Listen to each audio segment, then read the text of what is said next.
evening and welcome to the February 17th meeting. We have some very special people to lead us in the flag salute this evening. I'd like to invite members of the Monte Vista 4-H Club, led by Ashley, Ethan, Andrew, and Zach. They're going to lead us in the pledge this evening. Please stand. Thank you for inviting us. Please remove hats and hoodies and put your right hand over your heart. Ready, begin. I pledge allegiance to the flag of the United States of America, the republic of which it stands, one nation, under God, indivisible, with liberty and justice for all.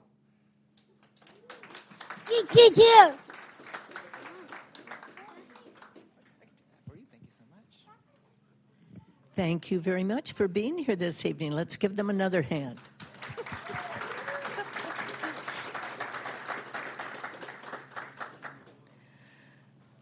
Our first business of the month is a California staple that we're happy to have in our city. For the month of February 2026, I would like to congratulate Black Bear Diner Chino as one of our businesses of the month. I'd like to call up General Manager Edward Scott and any other representatives that are here to please join me up front.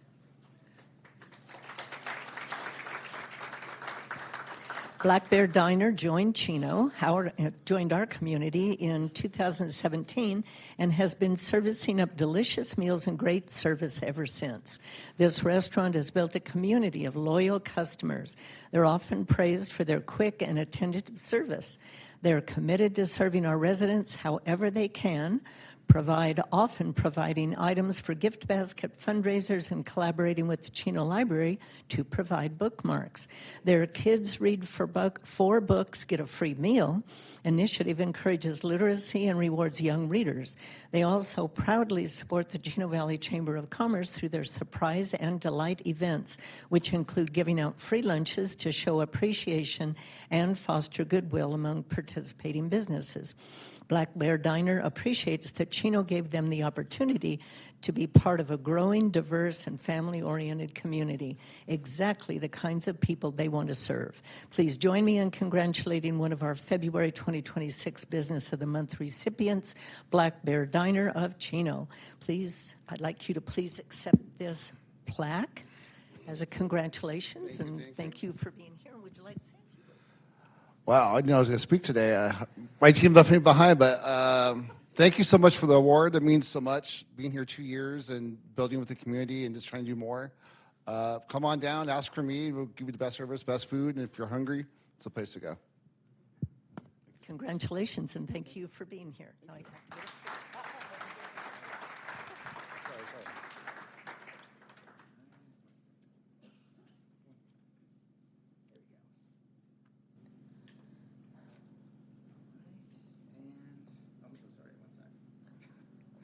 Technical difficulties. I know. Ari, he needs your help. All right, 1, 2, and 3. Beautiful. Thank you. Thank you very much. Congratulations.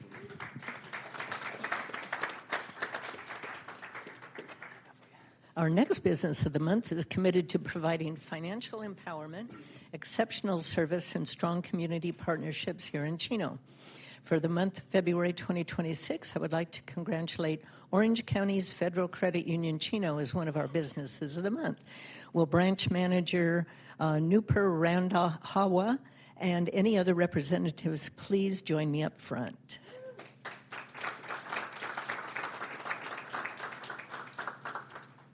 Orange County's Credit Union Chino has been a welcome addition to our growing community in the Preserve. They're a proud member-owned, not-for-profit cooperative grounded in their people helping people philosophy. They focus on meeting members where they are and delivering accessible financial education, support, and solutions. They're committed to not only serving our residents, but our thriving business community as well. The team at Orange County's Credit Union Chino is driven by member and community service. They proudly support community events, city initiatives, and nonprofit partners to promote financial stability and economic development. They even provide fraud prevention workshops for seniors, and they teach young adults essential money skills like budgeting and credit management. Orange County's Credit Union Chino opened with the goal of serving our vibrant city, and they are honored to call this community home. Please join me in congratulating one of our February 2026 Business of the Month recipients, Orange County's Federal Credit Union Chino.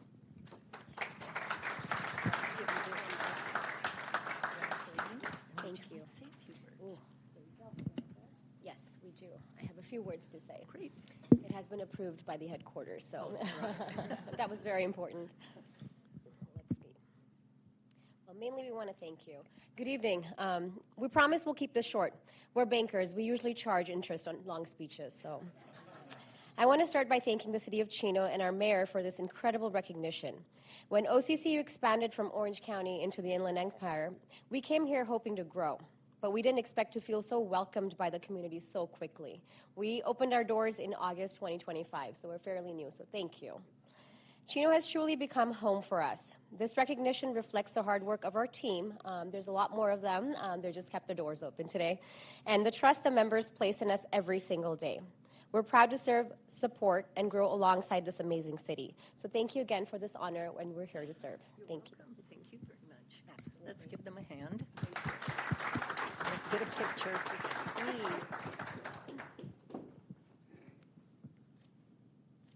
Thank you. Thank you. Do you mind taking? Oh, yeah, of course. Oops, one more. Okay. And 1, 2, 3. Thank you. Thank you so much.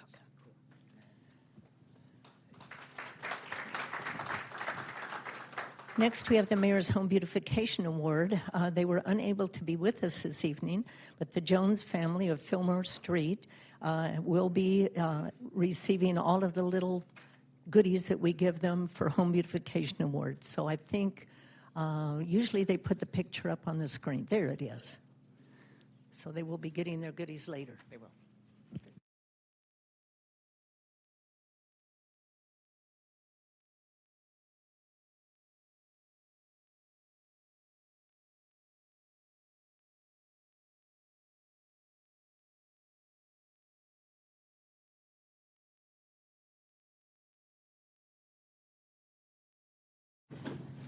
Prior to the council meeting, we did have a closed session. I'd like to ask our attorney to provide a report from that meeting. Thank you, Mayor, members of the council, and all those present. The City Council met and discussed the item on the closed session portion of the agenda, namely conference with real property negotiator concerning the property at 4400 Philadelphia Street, space 10 in the city of Chino, with the negotiating party being Lamplighter Chino LLC, under negotiation or price in terms of potential sale of property interest. The City Council received a briefing, provided direction, and no further reportable action was taken. Thank you. That concludes the report. Thank you very much. City Manager Wright, do we have any additions or changes to the agenda? No changes tonight, Mayor. Okay, thank you. Okay, under information, we have a presentation from our Police Chief, Kevin Menson, regarding the crime statistics for 2025.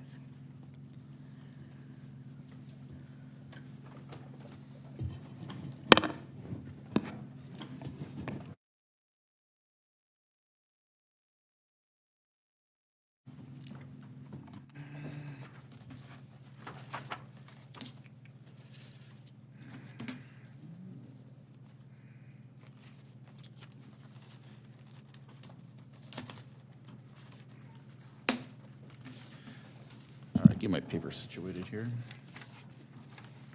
So, good evening, Mayor, members of council. So this evening, I'm going to provide to you a 2025 public safety overview as far as what took place last year. I brought Deputy Chief Murata with me, along with my Criminal Investigations Bureau, Lieutenant Dustin Tomasic. So I think amongst the three of us, if there's any questions, we should be able to answer them. Feel free to stop me as I go through this if questions come up. So First off, the Chino Police Department is made up of 127 officers, 82 professional staff members, and 45 volunteers. Real proud to say our hiring team's been working very hard, and we currently have 0 police officer vacancies. And this does not happen that often. And I think a lot of that has to do with the culture that we have there at the Chino Police Department, along with the support from the council when it comes to specifically their contract and making sure that their benefits are competitive to other agencies. We haven't had an officer lateral out of our department since 2024, so it's been really good. We do have 23 officers that are not full duty right now, and that's due, which is 18%, which is due to modified duty in the FTO program, in the field training program, or in the police academy. So those are really the actual vacancies that we see right now. So our patrol response. So our calls for service overall for 2025 were down 2%. However, our self-initiative activity was up 2%.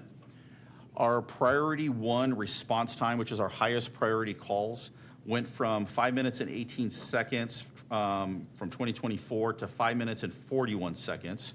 So real quick, every kind of department calculates their response times a little bit differently. For us, the clock starts from the time that the dispatcher receives the 911 call. So when they receive the call to the time the officer is on scene, that's the entire time where that response time is calculated. Some departments calculate it from when the time that an officer is actually dispatched. So, but really to give a true comparison, and that's really what the community is looking at, is when that call 911, what is the average time it takes to get there? So that's how we calculate our priority 1 response. But just know why some cities and some departments, their times can vary, and a lot of it is how it's calculated. So, but we did look into with the increase of our response time, the reasons, and some of it comes down to the increasing complexity of calls, especially dealing with mental health calls. It just takes a lot longer of our officers that are on scene. Stricter requirements with our local county jail when it comes to requiring a pre-book. So any type of potential medical condition, which means then we have to take them to one of our, either Chino Hospital or out to Arrowhead, and the officer has to sit with them out there. And then the other thing is with the increase of high-density housing in the city. Policing and high-density housing and responding to calls at these high-density locations is different than a residence. And specifically, a lot of it is taking the time to actually find the location. And I'll talk a little more about the high-density housing at the end of the presentation. And just lastly, there's just a lot more traffic on the roadway. And to get from the north end of the city to the south end or vice versa, it just takes a lot longer. So first off, our crimes against persons was up 4%, specifically attributed to an increase in our robberies by 26%. I'll get to that in our next slide. We did have 1 homicide last year, and just for comparison, in 2024, we had 3 homicides, 23, we had 3 homicides, but last year we had 1, and we've solved and made arrests behind all of those.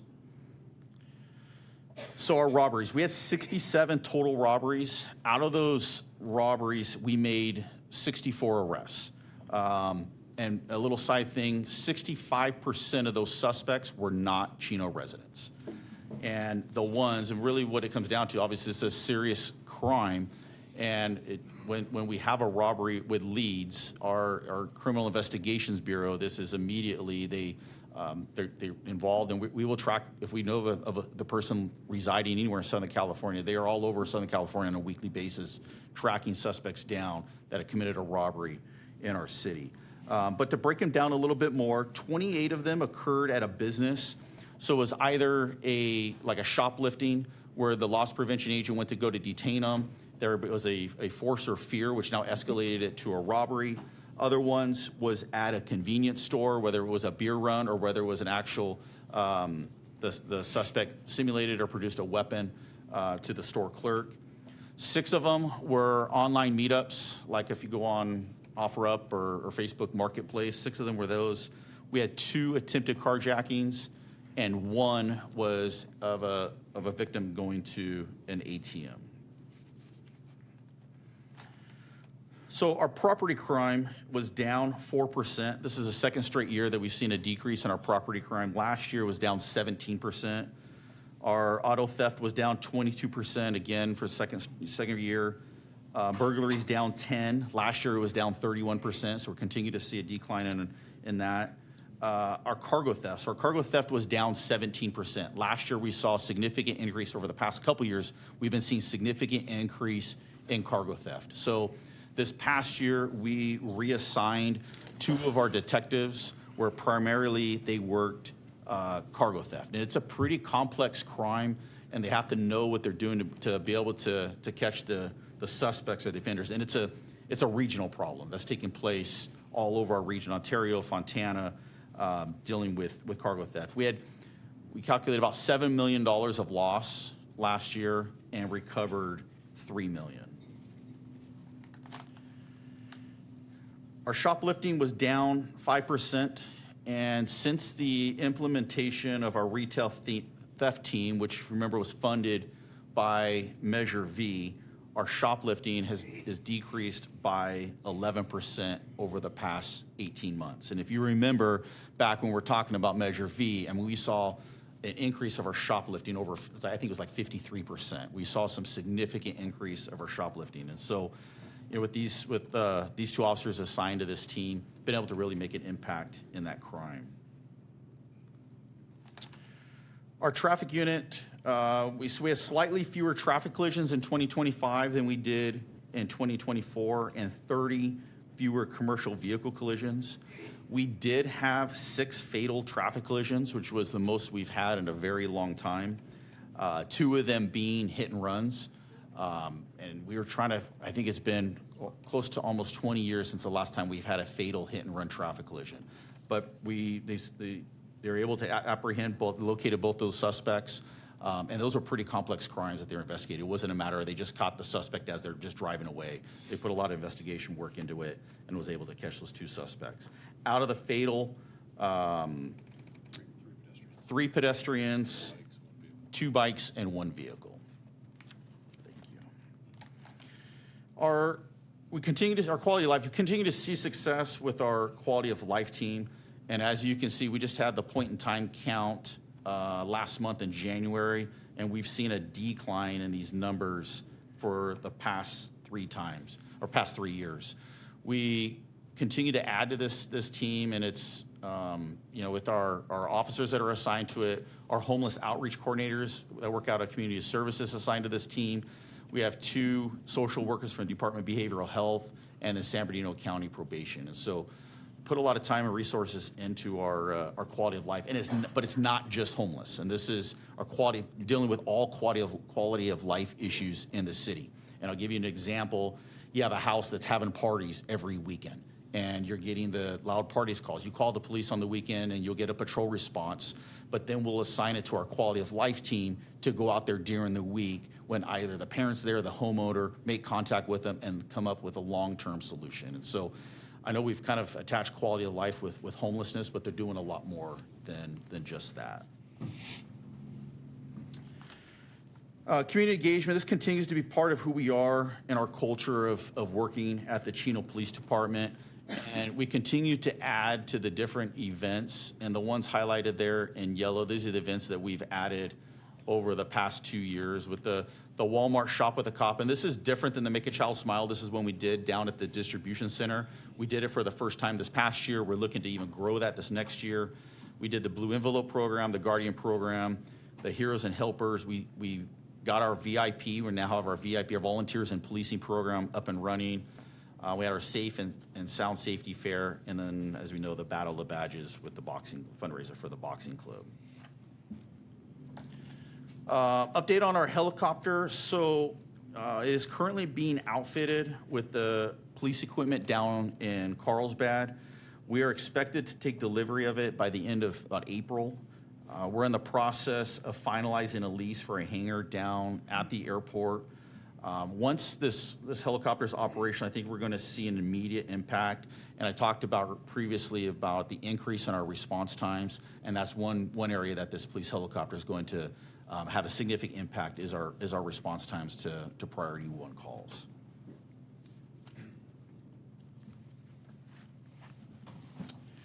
I want to take a few minutes getting into to talk about some of our high-density housing units in the city and the impact on public safety. So this first slide, I'm going to highlight 3 separate complexes, but the first, this is stats for, and it's the Homecoming Phase C, Discovery Village, and Independence at the Preserve. And these are all down in the vicinity of the, I know they have different titles of the complexes, but it's all down at the Homecoming. So this is by far our largest complex in the city, has 1,645 units. In 2025, we responded to 1,098 calls for service. This comes out to an average of just over 3 calls per day.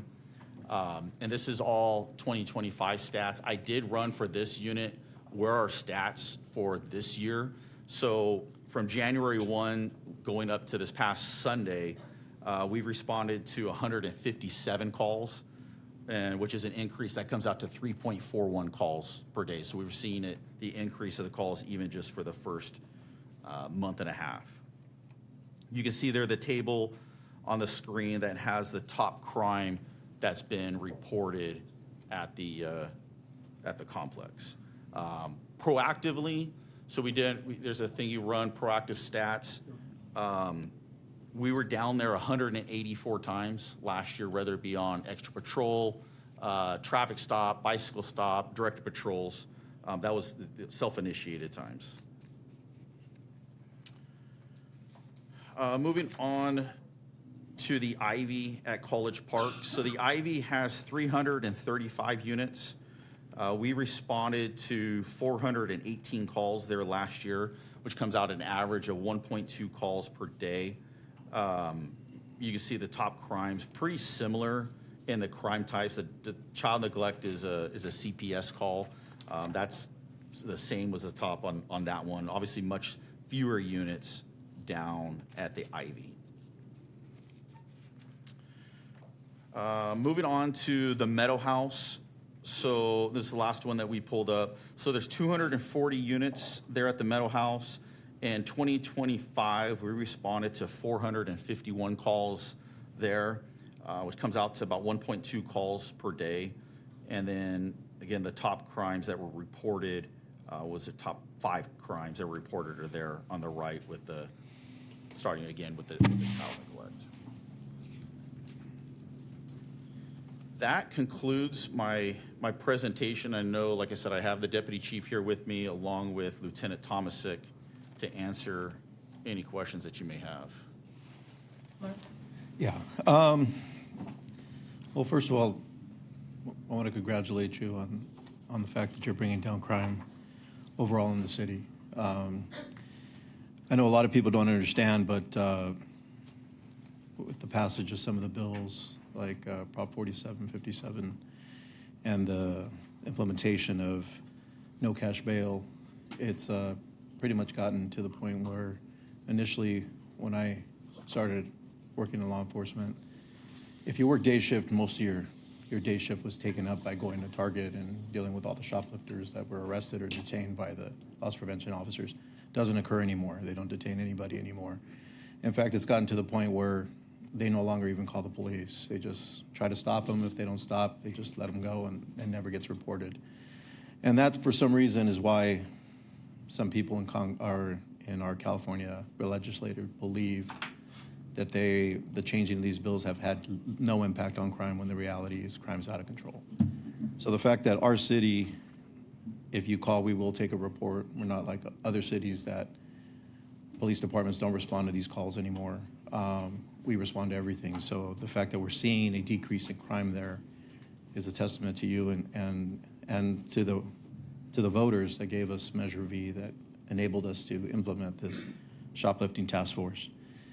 And then to all the violent crimes that you guys have encountered, I wish you guys would have put something out there that would have covered the assaults on our police officers that we've had over the years and the increase that we've noticed. But one of the things that's alarming to me is is I'm in charge of District 3, so I have College Park and I have the Preserve. I have some of the most expensive properties in the city of Chino, but I also have the largest affordable housing complexes in the city, which is the Ivy and the Meadow House. Ivy being in College Park, Meadow House being in the Preserve. And to see that Homecoming, which is supposed to be market rate, basically having more calls for service than those two affordable housing complexes combined is staggering. The fact that, and I've talked to Randall Lewis, who owns them, and I know that his vision for the community down there. We've talked about implementing programs. We talked about the city of Clovis having wrestling programs, how they implemented them in there. And we got the right person down there with Carl Cooper as our community service park and recreation commissioner. He was retired from the county parks systems as well as the city park system. So we have the right people in there, but we're not having the partnership. And looking and seeing that the highest calls are going to be child neglect in the Homecoming, child neglect in the Meadow House, which is also in the Preserve, and the fact that we're still battling with his representatives to get a community building built down there where we can start programming some of these kids so where we can, at certain points, kids need somewhere to go. Kids need to be programmed. And I don't think he's being told what his representatives are doing when they argue about, well, now it costs too much because we took so long to build it, but now we need you guys to give us additional things to make it profitable for us to be able to provide these services. It's disheartening, especially when you see you're eating up all our resources because we're not sending just one car to the Homecoming. We're sending multiple cars. We're sending multiple cars from the city, which is obviously affecting our response times. If we're averaging 3 calls per day down there, and we're sending our cars from the middle of the city all the way down to the Preserve, and then if they have calls way down here, it's gonna take a lot of time. So, Linda, I think we need to look at actually having them do some security down there, hiring some security.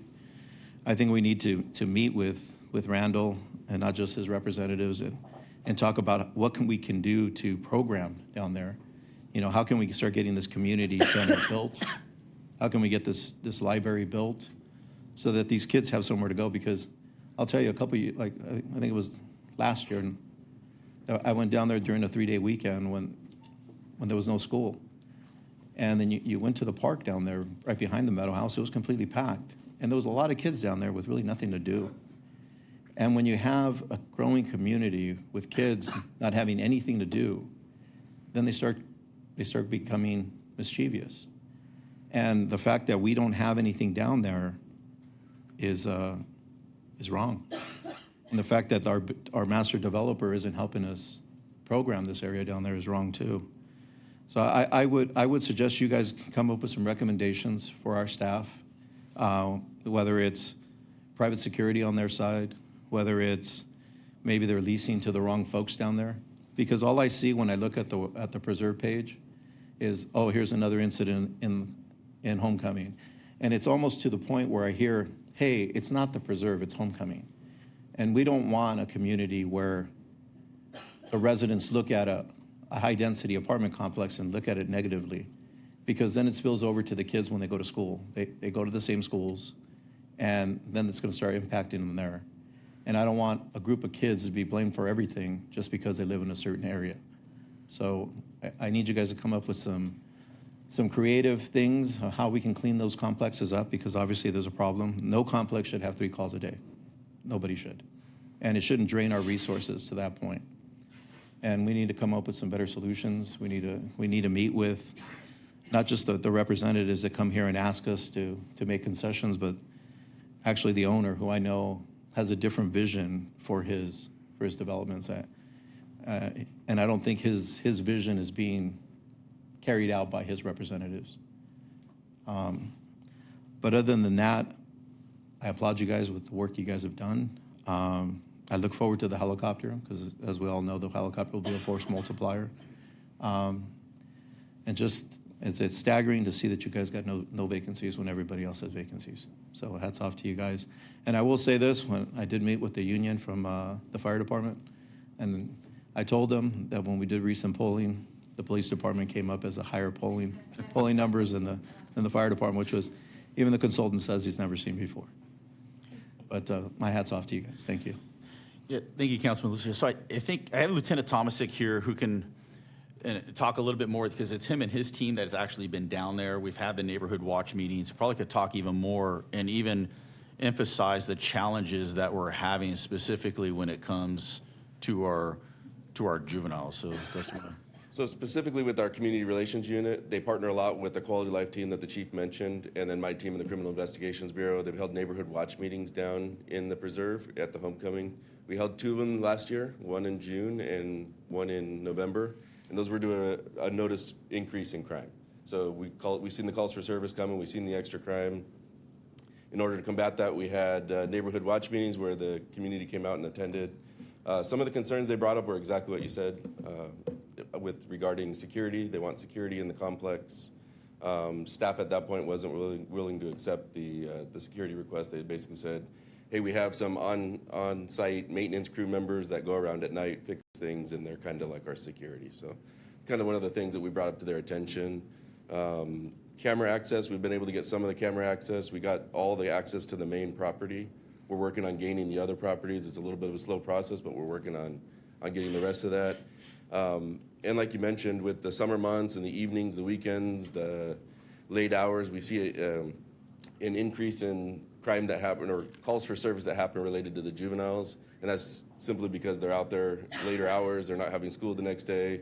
Summer months, it gets super busy. So we are preparing to see that for summer months. So we'd be happy to meet with whoever it may be at Lewis and kind of explain our situation to them. But we've met consistently with the executive management down there and in Ontario and explained our situation with them. I mean, it's almost to the point where, I mean, that the cameras are great because it'll help us solve crime, but it does nothing to deter crime from inside there. And it really isn't fair for the city to pony up its resources constantly to bring down the crime that's happening inside their complex. They really need to either come up with some security or do something different because what they have right now, and I believe they're still building or they're planning on building more apartments. And so, you know, we need to move forward and start moving on this community center or something because we can't keep building and having just extending the problem out more and more. Kurt? Lieutenant, do they still have the crime-free multi-housing program out there? And So crime-free multi-housing doesn't exist anymore. It was done away with in 2024. We still try to abide by the same system that's in place. It's just not enforceable like it used to be. So our community relations unit still goes out. They still offer all the same, look at the site, look for areas they should put cameras, lighting, trim bushes, you know, things like that. And then as well as also, we still share information with them. So there's no mandatory, we give them the report, they review it, and they kick people out based on crime and things like that. Our community relations supervisor actually weekly emails back and forth with the Lewis staff and tells them about issues or calls for service that we've had in the complex and relays the information to them, gives them report numbers, and allows them to get the copies of the reports. And then it's up to them at that point if obviously they choose to evict or they give them a warning or whatever. But it used to be back in the day, it used to be an automatic eviction. And that no longer exists. We do still try to get cooperation under that same thing now. is that as a result of the state laws and them abolishing the? In January 2024. Okay. Thank you. Any other comments or questions? Karen? Chief, it's always nice to see such a positive report when it comes to tracking our crime stats. I talk about this all the time. In the end, the score does matter for us. You know, many years ago with these, particularly these robberies, probably over half, if not 3/4 of those would have gone unsolved, but because of the technology and quite frankly, Mayor, the investment that you and this council that came before us has made to help the police department fund them the proper way, has all helped you in solving crime. So very proud to be a former member of that model and to see this model continuing. But to Mark's point, he's correct. My experience is, and I'm sure everybody here also will probably agree to some extent, is that there's going to be multiple reasons that some of these higher density housing units have these problems, right? It's going to be, we know that we've asked the Lewis Group in the past to do a closer and sometimes better job in vetting tenants, tenants that sometimes were misrepresenting themselves even before they would come down to, to rent the property, not just Lewis, but other high density complexes within town to begin with. That's fundamental, right? Properly vetting these tenants before they actually take up residency is huge. Making sure that they are who they say they are and not falsely representing themselves. But there's going to be a multitude of reasons that in some of these places we're getting more calls for service. It is concerning because, as Councilmember Lucio already said, there's going to be more density housing going up in that area. So we need to get our minds around it sooner rather than later. And I just couldn't agree more. There's been a push to bring in resources and different things to that area, including, shopping centers. We know that that will have an impact to crime in that area, as well as loitering. But now's the time for our staff to meet collectively with those developers and advance that community building and the resources we need down there to help us moving forward. So I think there's probably, when you really take a closer look at it, there's probably going to be several key factors to this. But the fact of the matter is, we know that higher density development does take a toll on different types of resources, not just in police, but in fire, as well as other services. And that's what the state is going to require from us moving forward. One of the ways that we do use to properly staff our city is we now can look back at land use as a methodology in which to staff public safety as well as other department resources. So I look forward to the research that you guys conduct and bringing back some suggestions for us. And I have a lot of confidence in your team and this staff and our city manager and our EMT. I know we'll put some things in place moving forward to get our minds around it and tackle it. Thank you. Thank you. Thank you very much, Chief, for the excellent report. Thank you, Mayor. I just want to thank Lieutenant Tomasic and his team, especially one of our crime analysts, Haley Geary. Last week, I made the phone call yesterday late afternoon for a lot of stat work, and she worked late into the night last night, early this morning to get all this information together. So thank you, Dustin, and your team. You just had to wait till the last minute task, huh? That's right. That's right. Thank you very much, Chief. In our agenda is our external agency report for February 17th. I encourage you all to access that online and read it. It has some very interesting information. Next, under public announcements, the Derriere Fairy Tale 5K. First, I'm excited to announce that registration is officially open for the annual Chino Youth Museum Derriere Fairy Tale 5K and Fun Run. This is happening on Saturday, March 7th at Ayala Park. For over 15 years, the Derriere has been a staple in the Chino community, featuring hundreds of community members of all ages running or walking the course around Ayala Park. This year's theme is fairy tale, and you're encouraged to wear your best fairy tale costume. All proceeds from the Derriere will go toward exceptional programming at the Chino Youth Museum. To learn more and to register, please visit chinoyouthmuseum.com. Next, you're invited to celebrate health, wellness, and fun at our annual Healthy Family Day on Saturday, March 28th from 10 a.m. to 2 p.m. at the Neighborhood Activity Center. Healthy Family Day is a wonderful event focused on the promotion of health, physical fitness, and nutrition for the entire family. Healthy Family Day will feature health, fitness, and nutrition information, family fun competitions, kids' activity stations, superhero meet and greet, a photo booth, and more. Join the fun. To learn more, visit cityofchino.org/events. And if you prefer to hop into fun this Easter season, join us for the annual Easter Bunny Extravaganza happening on March 28th at 10 a.m. at the Chino Youth Museum. The Easter Bunny Extravaganza is a perfect festive event for your little ones and will feature a basket full of exciting activities such as a holiday scavenger event, cheerful crafts, story time, and a photo op with the Easter Bunny. hands-on exhibit play, and sweet Easter egg favorites. Registration is required, so don't delay. Hop on over to ChinoYouthMuseum.com to learn more. And ladies and gentlemen, we will be closing tonight's meeting in memory of Bob Ulloa.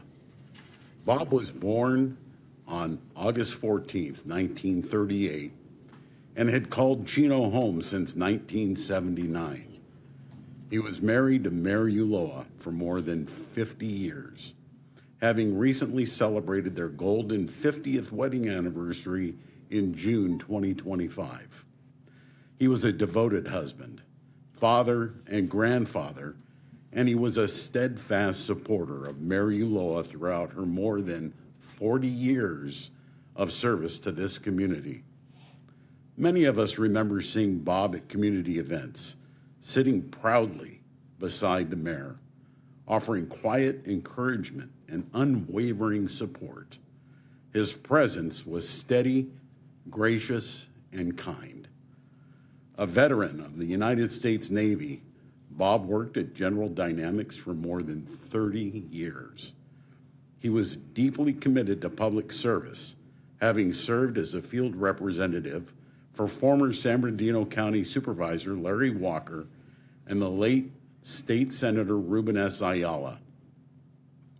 He served as chairman of a Citizens Advisory Committee for the California Institution for Men and spent many years on the board of West End Family Counseling. He was a member of the Chino Hills Lions Club and joined the Chino Mounted Posse along with his wife, Eunice. Bob was passionate about his classic cars and frequently attended car shows with his treasured 1956 Chevy Nomad. And let me tell you, folks, it was treasured. He kept that thing parked in his garage in a bubble, and you didn't touch it. That bubble had air conditioning and vents in it and filters where there wasn't an ounce of dust that hit that car. The only thing that he treasured more than that car was his wife and his family. He was also a certified hot air balloon pilot, which is a direct reflection of his adventurous spirit. Bob is survived by his wife, Mary Eunice Ulloa, and their blended family, including his children, Troy, Jimmy, Nicole, Scott, and Debbie, his grandchildren and great-grandchildren, extended family members, and scores of friends, neighbors, and Chino community members. He was preceded in death by his son, Bobby. On behalf of the city of Chino, we extend our heartfelt condolences to Mary Ulloa and her entire family. We thank the community for the compassion and support that you have shown during this very, very difficult time. Tonight, we will close in memory of Bob Ulloa and in honor of a life defined by service, loyalty, and a love that you could never imagine. Oh, thank you for reading that. I couldn't. Next on the agenda is public comments. This is the time and the place for the general public to address the council about issues that are not on the agenda elsewhere. Our first request to speak is Pastor Tate Cox from Calvary Chapel, Chino Hills. He's going to lead us in an invocation. If you'd like to stand and join us. Well, Mayor, on behalf of our church, our prayers are with you, and I'm honored to be here today as a homegrown boy, having grown up in Chino my whole life, and having just moved about a year ago, but my wife and I were just talking about how we got to get back to Chino because we love it here. This is a special community, and so before I pray, I wanted to read just a verse from the scriptures in Romans chapter 13. This is what it says. Let every soul be subject to the governing authorities, for there is no authority except from God, and the authorities that exist are appointed by God. Let's pray together. Father, we come before you tonight, and I pray that as this council continues to meet and in the days to come, and weeks and months and years to come, as they make decisions, Lord, I ask that they would do so knowing that according to your word, you've handpicked them for this job. They're the right person for it. You're the sovereign one. You're the creator of the heavens and earth. You're the creator of us all. And God, I ask that these would rule in the fear of the Lord. God, that every decision they make, that they would recognize it as an important one, and that they would make that decision knowing that you are watching. God, we ask that you would continue to preserve the excellence of this community. As I mentioned, having grown up here, I just love it here. There's no other way of saying it. God, you have been so good to this place, to this land.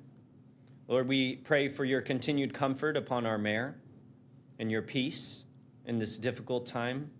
Pray that she would know the love of the community surrounding her. And Lord, for just your hand to continue to be upon her as our mayor. God, we give you this time tonight and the days to come until we see you. In Jesus' name, amen. Thank you.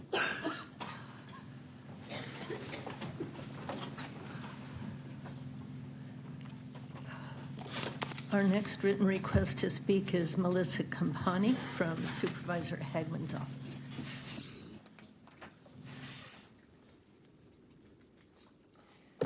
Good evening, Mayor. I also would like to offer my heartfelt sympathy and condolences to you and your family at this time. Council members, staff, and of course, community members, I do have a couple of community events coming up that Supervisor Hagman has asked me to share. The first one that he is co-hosting is a low-cost spay, neuter, and vaccine clinic. Now, fortunately and unfortunately, all the spay and neuter appointments are full, so that portion of the event is closed. However, they are still offering vaccines for $15, which if you've been to the vet recently and know what those vaccines cost, it's a terrific deal.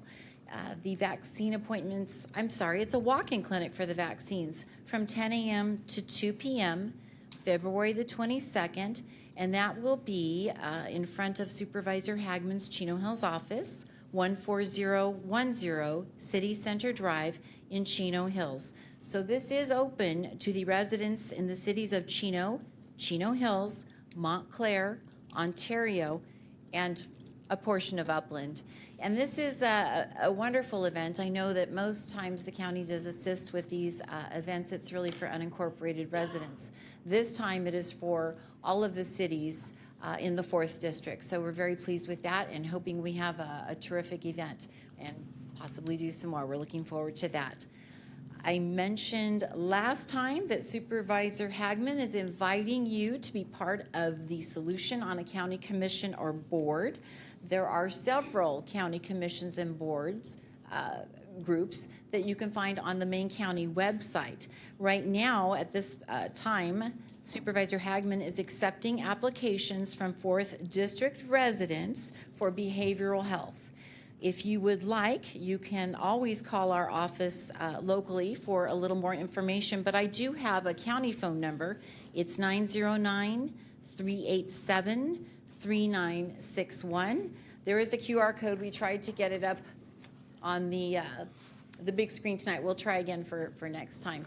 And we really encourage you, if you know someone who can be of assistance, it's an invaluable commission to the supervisor, and we would really hope that we can have lots of applicants so we can find the best one for the position. Also coming up is the document shredding event. Now, it is not taking place here in Chino. Usually, you know that takes place in June. However, we will be hosting an event, Supervisor Hagman will be hosting in our neighboring city of Montclair. So we encourage you to bring your shredding materials if you're ready to go, and that date will be Saturday, March the 14th from 9 a.m. to noon or until the truck reaches capacity. The location is Montclair City Hall, and the address is 5111 Benito Street in Montclair. We do ask that you pre-register at Hagman, Hagman, shred, SHRED, 03 26.eventbrite.com. That's a long one. It does help things go a little smoother. We are working on our queuing. My work partner Suzette and I, we're trying to get it down so that we can assist everyone as fast as we possibly can. We do ask that you limit your shredding materials to 3 standard size filing boxes per vehicle, no batteries, CDs, binders, DVDs, plastics, or x-rays. And the reason I mention this is one time we actually did have a small fire start in one of the trucks because somebody went ahead and tried to shred a battery. So that just slowed the whole process down. We had to go to one truck. However, the shredding company handled it in no time whatsoever, and we got back to business. So I would like also just to say that in June, when we have our shredding event here in Chino, which is always very popular, please get your materials ready to go now. It's just a good reminder. If you're not ready for the March event in our neighboring city, you can get all your paperwork ready that you would like shredded for the June event, which is not announced quite yet, but we know that it's coming up soon. Thank you so much. Thank you, Melissa. Next written request to speak is Terry Carver, and the subject is feral cats.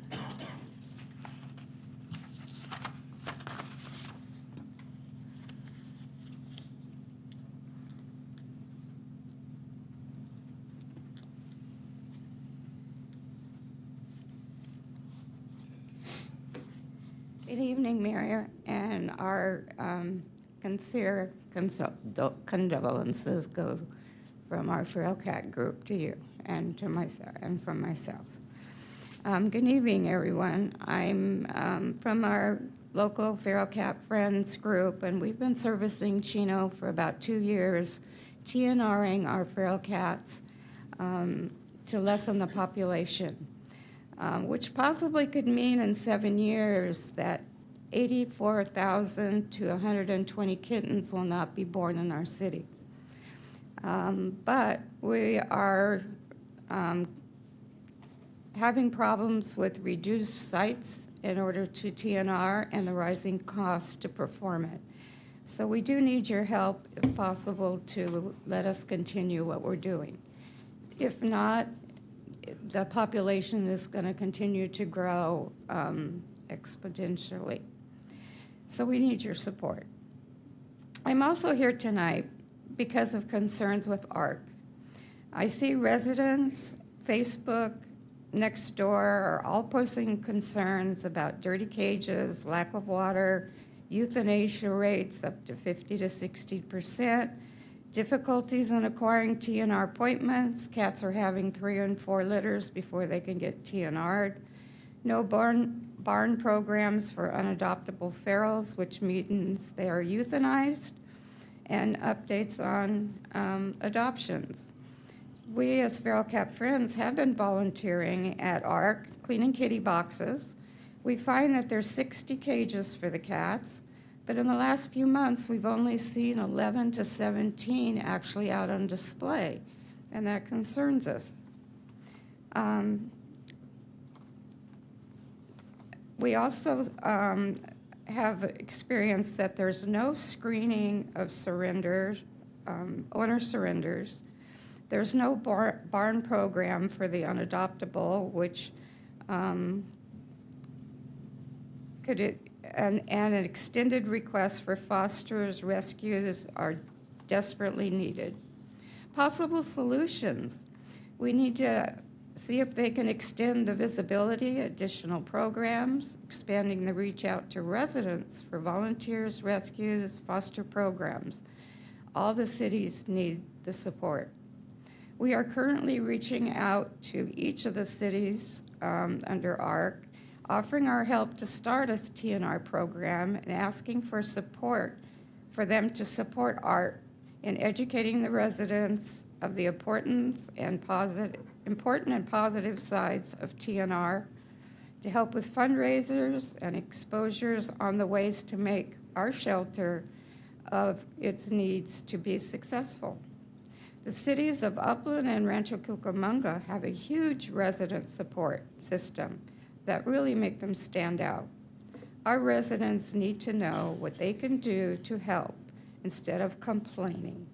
I find that many don't even know we have a new shelter, which is very concerning. But thank you. Thank you, Terry. Next written request to speak is Maureen Mo Mendoza.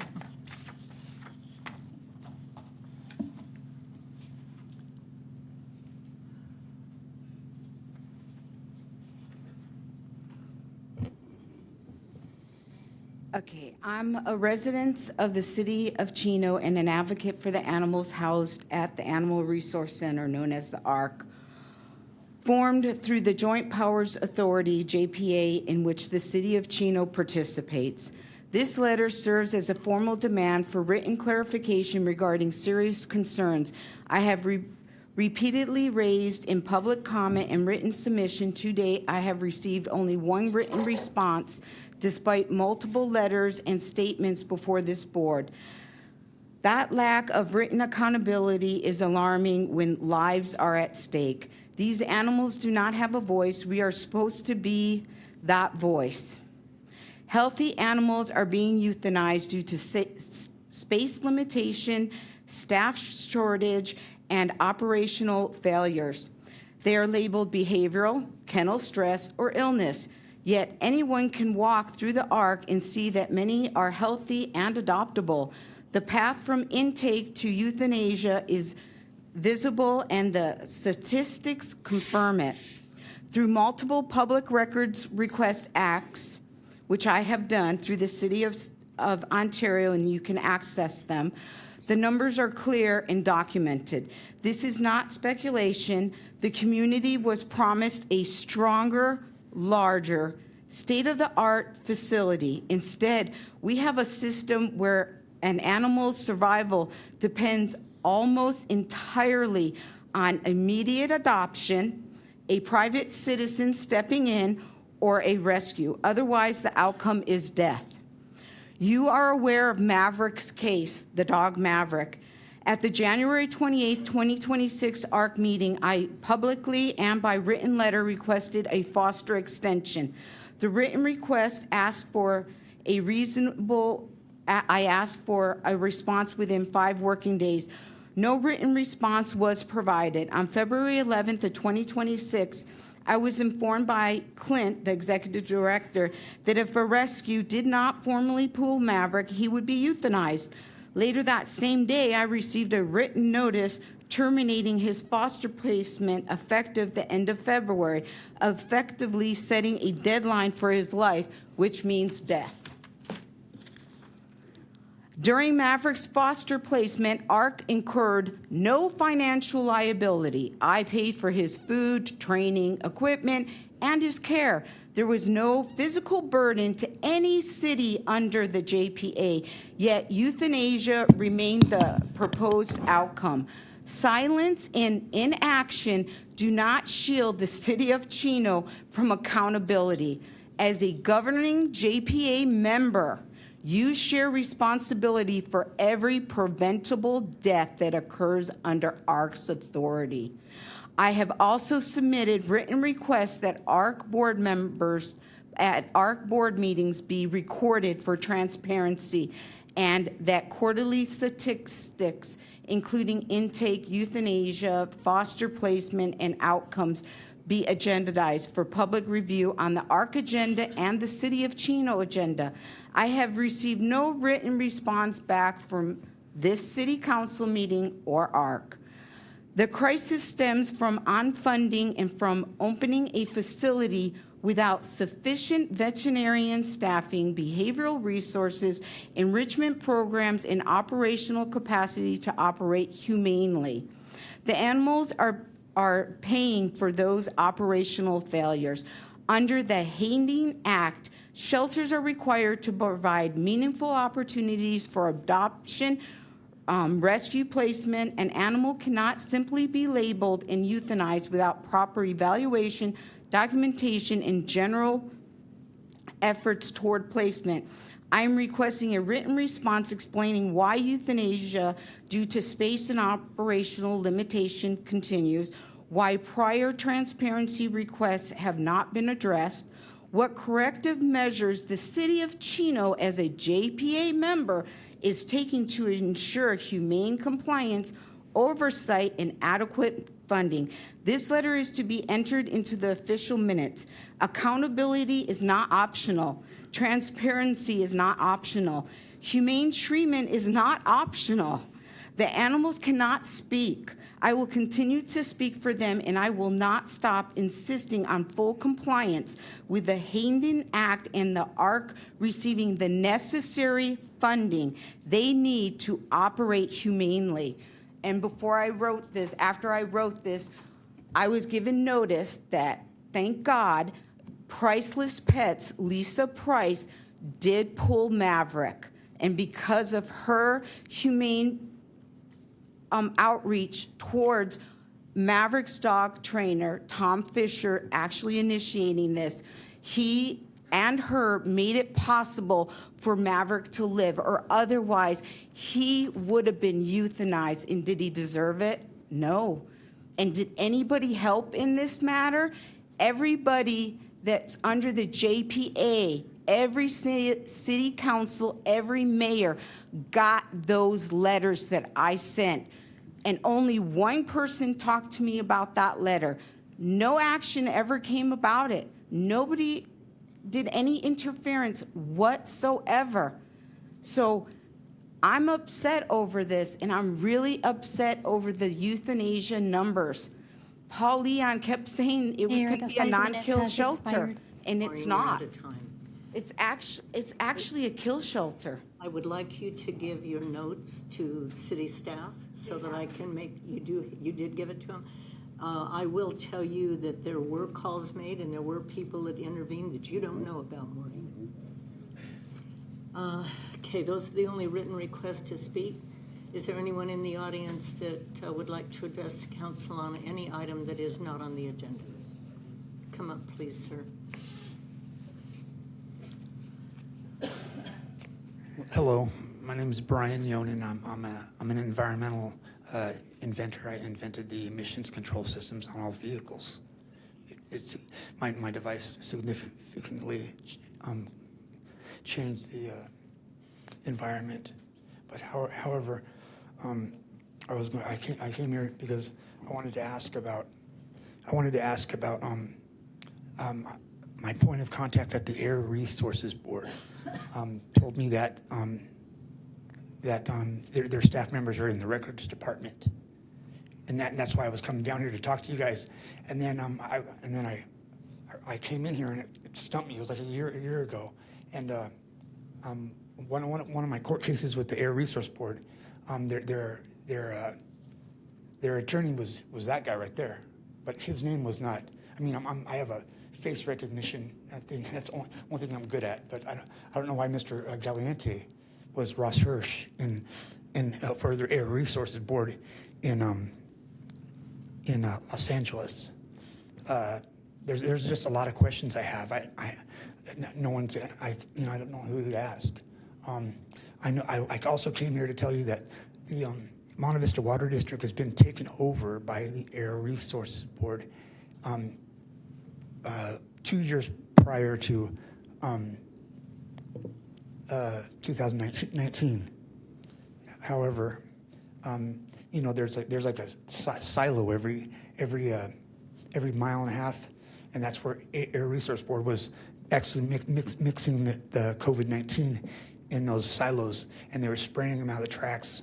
I told the sheriff's department that it's a bright orange element. If you go 10,000 feet away from it, it's down the tracks. It's pink, or no? And they said I said it was orange, and they said it was pink the next day, 10,000 feet away from the tracks. But there's just a bunch of information that is fact. And why is ARB Ross Hirsch now his name is Fred Galiante? I have no idea. But I'm just going to stop right there. I'm going to just keep coming to meetings, and hopefully I can get I didn't want to be on the agenda because for the for the state of California, there's a lot of liability there, and I plan on getting a job with the IRS. So I just don't want to, I guess I don't know, I'll be on the agenda when I get my stuff together. Thanks. Is there anyone else in the audience? Yes, sir. Good evening, Madam Mayor. First of all, Barbara, my wife, and myself want to wish you our deepest sympathies for your loss. Bob was an amazing individual. I was very fortunate about a month and a half ago to go to dinner with you and with Bob and John, Dutray, and Ann, and Barbara and myself. It was such a wonderful event. I had a really good time. And I know Bob was a gentleman that always had a smile on his face, but he scared the heck out of me. He really did, until I told him I was an SC fan. And then at that time, we became brothers. But he's somebody that I truly am going to miss. A wonderful gentleman. Two other points that I'd like to bring up. First of all, I'm on the board of directors for Cal Cities. I know warehousing, revenue, and taxation is important to you.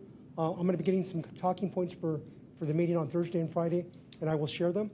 And then also, I'm the chairperson for the Chino Airport, San Bernardino County, and we're going to have 2 scoping meetings coming up to the Chino Airport.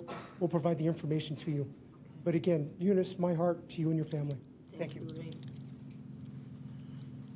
Anyone else would like to address the council on an item that's not on the agenda? Okay, we have a tradition here, and that is any student or scout in the audience that is here to get credit for a class or a badge is required to come up to the lectern and give us their name, why they're here, and what they're working on. So I see a scout in the audience, and he's coming up.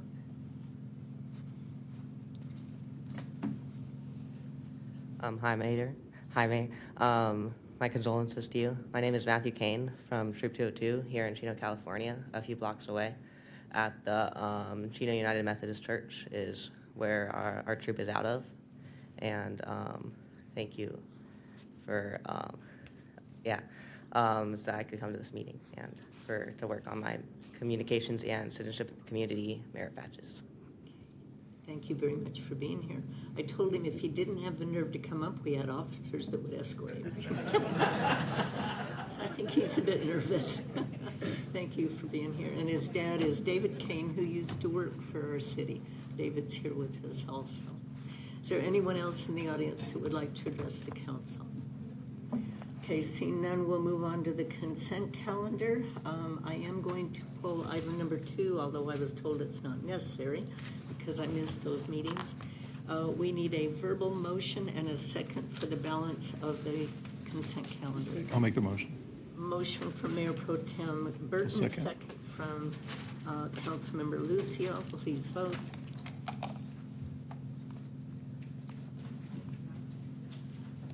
Okay, balance passes unanimously. And now item number 2, we need a voice motion and second. I'll make the motion. Motion from Councilmember Lucio, second from Mayor Pro Tem Burton. Please vote. And that item passes 4 yes with 1 abstention. Next on the agenda is Mayor and Council reports. Mayor Pro Tem Burton. Thank you, Mayor. I'd like to forego my report this evening. I'll provide all of the information to our city clerk for public information. I would just like to offer my condolences as well, Mayor, for my wife, Bertie, and myself.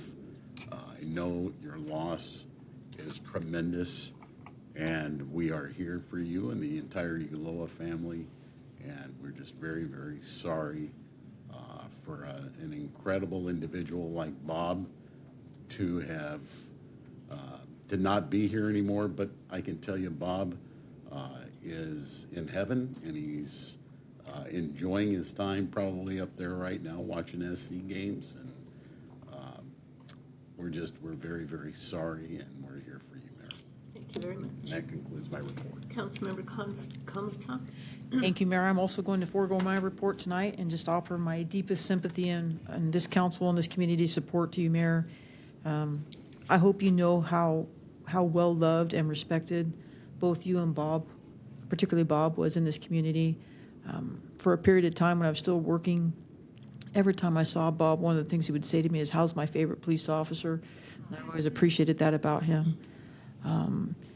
And I'm so sympathetic to you, and you've been in our prayers since Bob's health had just taken a turn for the worst, Mayor, and I'm so sorry. And if there's anything you need from your team or this council, you let us know. And I know this community cares about you and loves you so much, and I know their outpouring of love to you has probably been wonderful. I heard your living room look like a florist, and I'm not surprised. So whatever you need, you just let us know. Thank you. Councilmember Flores. Thank you, Mayor. I'll forego my report as well, and I'm here to offer my condolences to you as well, Mayor. Say one of the best experiences and times that I had with Bob was one day you messaged me, Mayor, a couple of years ago, and you said, hey, would you like to go hot air ballooning with Bob? And I accepted, and we went, and I had a great time, and he showed me how to get the balloon up, how to take it down, and we had a nice, great lunch after that. So thank you for that, and Bob, we miss you. And Mayor, as was shared earlier, this entire city has your back, this council has your back. Anything you need, we're here. Thank you. Councilmember Lucio. I also will forego my report, and I just wanted to express my condolences to you and your family. Bob was a good man. We talked a lot about USC football, so he understands the struggles we had for many, many years, and hopefully now that he's up in heaven, he's looking at the championship years of SC football. He was a very kind man. Was very, very good to my wife and my kids, and we're going to definitely miss him. And like I said, if you need anything, we're definitely here for you. Just let us know. City Manager Reich. No report, Mayor. City Attorney Galante. No report, Mayor, and my condolences as well. Every interaction I had with Bob, he was a kind, gentle, a very nice man. So my condolences. Thank you. Do we have any director reports this evening? Police Chief report. Just to you, and as you know, we are here for you. And my last memory of was at the hospital when you said the chief is here and he's here to arrest you, and he lifted up his hands as if to be handcuffed. And so, a good man, and I'm glad I had the opportunity to meet him. But we're here for you, Mayor. Fire Chief Williams. No report. I just want to echo the same condolences, and I came up here because I want to see a smile, because I know you got the best help in Rita, and she's watching tonight, and she's there for you, so I want to mention that to you. Thank you. Well, I want to thank the community for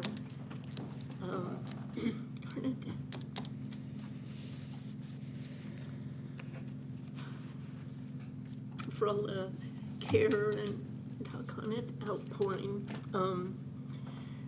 My house looks like a florist shop. It's I've never seen so many flowers in one place in my whole life. I want to thank staff for your incredible support during this time. It's been really hard. And Chief, thank the fire guys the night they came.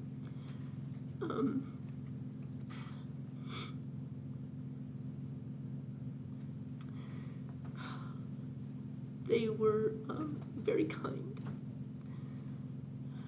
And Kurt, thanks for filling in.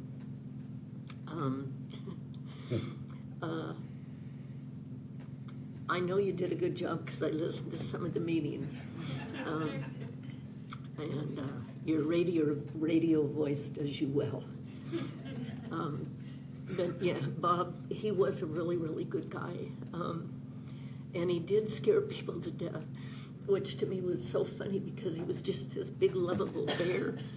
But he had this look that our son Troy has now adopted. And it's kind of this look like you don't want to cross him.